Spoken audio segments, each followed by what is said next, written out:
I fully agree with you for the policy of the British, and I referred to that in my speech.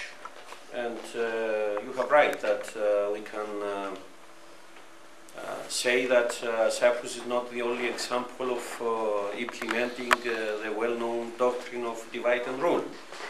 But we have a constitution in Cyprus, and the constitution is, despite the content of the constitution and the problems that creates, is the source of the recognition of the Cyprus Republic. And the basis on which the Cyprus Republic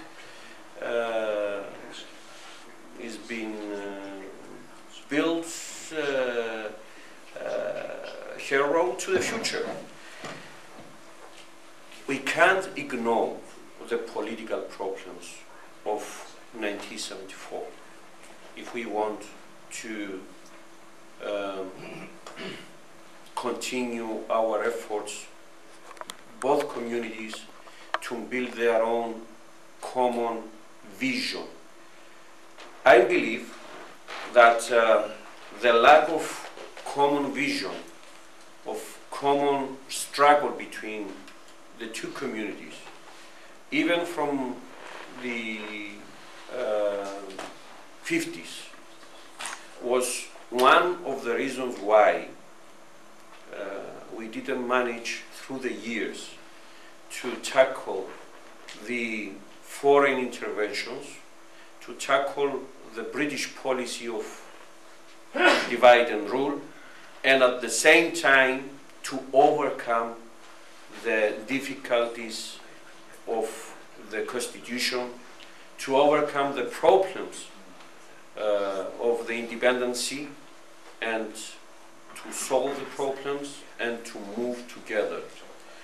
We felt as a people in the traps of the foreigners, of the ruling classes of the motherlands, and now we are suffering and we are trying to solve the Cyprus issue day by day, year by year, and you know, with that the passage of the time make the whole problem more difficult to be resolved. But we shall continue. I agree with you that both Greek Cypriots and Turkish Cypriots shall find the common ground on which they have to stand and to continue their efforts in order to achieve a solution to the Cyprus issue. If we suppose that Turkey do not really care about to become a member of the European Union, and I will explain to you why they don't care. Because European Union would be an obstacle to their plans to become a super mini power, local mini power in the Balkans, the Middle East and Caucasus.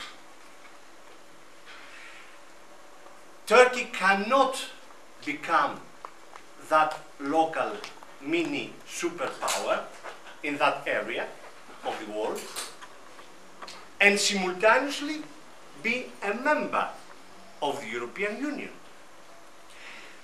As a matter of fact, Turkey occupies the northern part of Cyprus by the force, with the army. So why to negotiate a solution? Why to risk to have pushed out its troops and its military bases on the island, and the moment they have the upper hand. So I don't think, I want your comment, is time to review the strategy of, okay, Turkey wants to be a member, he has to respect the human rights and international law, that's why would help to find a solution. I think, I want your comment on that. You know that we live in a very hard world. The world of the new world order. Yeah. And unfortunately, usually the right policy or the legal policy is the right of powerful country or the powerful entities. Yeah. So we have to take into account the interests of the countries in the region, in the European Union, and even in the wider spectrum. And at the same time, to try to find which could be the incentives of each country, and especially of Turkey, that will create a dynamic of taking the proper decisions. One of the incentives, of course, is the European aspirations of Turkey. Despite the difficulties of Turkey, because on her way to Europe, the Cyprus issue, unfortunately, is not the only problem for Turkey. She has many other problems.